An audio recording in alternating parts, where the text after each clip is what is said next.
What's going on, everyone? We have the car behind us here and we're getting it ready for our next outing at CNS on July 15th. Now I know it's been a little over a month since our last video. We've had quite a few things come up on the house and couldn't necessarily focus our time on the car, but I know now we've got a few things to handle and we weren't able to make it out on June 10th because of some weather. So we're gonna go through, try and get our right rear trailing arm swapped out because we have a 12-inch rod back there. We're gonna swap it out for an 11 to help us square our rear end a little bit better. We're also going to be pulling our valve cover off here, getting our current valve lash, and check all of the shims so that hopefully we can get some more proper ones ordered up and see if we can get a little bit better compression out of this motor to give us a little more speed. Also going to go through and try and change all of our fluids to include the motor and the rear gear. This car hasn't been touched much since our last video. One thing we did do was properly install a spacer on the right front hub for the bearings. We also went ahead and swapped out our blue plate that's behind the motor, this little guy right here, as well as the rear main seal, because the blue plate was covered in oil and so was quite a bit of stuff down on the bottom. And when we pulled that blue plate off, it was pretty soaked as well, so we figured best bet would be to replace it right now, just to see if we can fix up our breaking up issue as well when we let on to the throttle. The weather's looking pretty clear, so we still have a week from the recording of this to get the car ready and able to bring it out to the track on the 15th.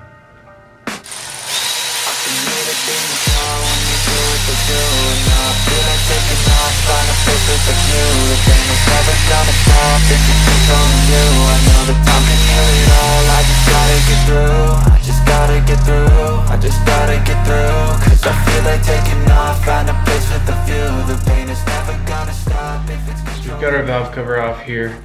We're going to be taking a look at both our intake cam side and our exhaust cam.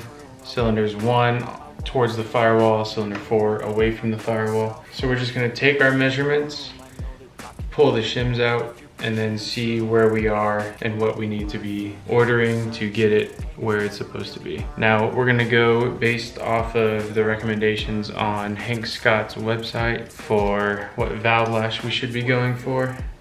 So this right here is 5 thousandths on our intake side, looks like. Trying the 6 thousandth here, and no pass through on the second side. On 1, we're good.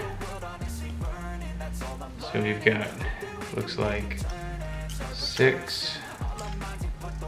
Just double check. 7 can go in right there, but 5 is the only one that goes in right here. So I'm gonna go through, do this all the way through the whole motor, and then we'll pull our shims as well and figure out what we need to order to get them to the right spec.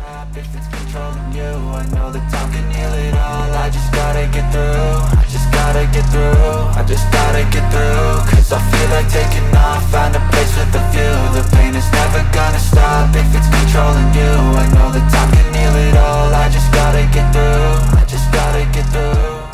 So we just wrapped up getting all of our numbers from our valve lash and for all of our valve shims inside the buckets. Now we're gonna put that all into a table and figure out what sizes we need to get ordered. We may even pull the valve cover off of our spare motor over here in the corner to figure out what we have so we can try and order as little as possible.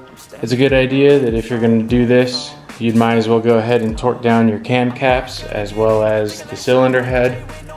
It's good to torque down the cylinder head every couple of races or so, and the cam caps halfway through the season or whenever you have the valve cover off. For any reason, you might as well just go ahead and do it. We're gonna go ahead and pull the spark plugs here, check their color, make sure they're burning pretty all right, check the gaps, make sure nothing's changed, make sure we don't have to swap those out. Then we're gonna drain the fluid out of the motor and go ahead and install our safety wire on the drain plug.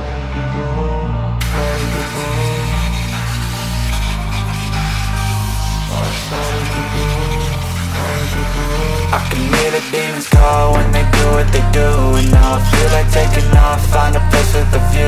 The pain is never gonna stop if it's controlled. So here's what our spark plug out of cylinder 4 looks like. Not a lot of carbon buildup, it seems like. It seems like we're pretty okay right now. We're gonna check the gap on here, and of course all the way down, all the way to cylinder number 1. But if these all look good, we're gonna keep these rolling and hopefully run a few more races on these before we go ahead and swap them out. Alright, so we've got all the oil draining out right now. We pulled the bottom half of the oil cooler line off, as well as the main drain plug. I know you're technically not supposed to, or a lot of people will convince you otherwise from pulling the main drain plug since the steering shaft is in the way. But we pulled it because we need to drill a hole through the drain plug and drill a hole through the tab and then safety wire it together so that it doesn't come loose during the race. It is a finable offense at Colorado National Speedway to drop oil on the track if you don't have your drain plug safety wired. So regardless of if you blow a hole in the side of the block or not, we're gonna go ahead and get it safety wired up just so that we don't have to get that $100 fine if we ever blow, and it takes no time at all. So here we have safety wire tied to our rear end drain bolt and fill bolt. As you can see, we try and have it come down from the right side of the fill bolt to try and promote some tightening in the event that the safety wire ever decides to loosen up. Same thing on the drain plug over here. It is coming out from the left side. Not sure if you can see it from this angle, but that's kind of how we have it set up so that for whatever reason, once the safety wire decides to loosen up, if it ever does, it'll try and tighten the bolt rather than loosen it. And it's kind of the same process for the drain plug on the motor, except for the 1250s, we have a little tab that we can drill a hole through and have the safety wire kind of locked down there, and then just kind of do it the same way to where you want the direction that it'll pull to be tightening the bolt instead of loosening. So in this video, we've drained out all of our fluids, redid our rear, did all the safety wiring, went through, checked all of our spark plugs and everything, checked our valve shims, which we did get ordered. Now all that we got to do before we head out to the track is put on our practice tires, which is this stack right here, onto these wheels, which are still old Federals. We were able to scrape up this extra set of tires for us from a local dude in here in Colorado. So now all we have to do is fill up the motor with oil, change out those tires, which I can do off video, not a big deal. And then we'll head out to the track and hopefully be a little bit better than we've been, especially once those shims get here. Maybe it'll give us a little bit more power, but other than that, there's not really much else to do. I appreciate you guys watching and hope to catch you in the next one.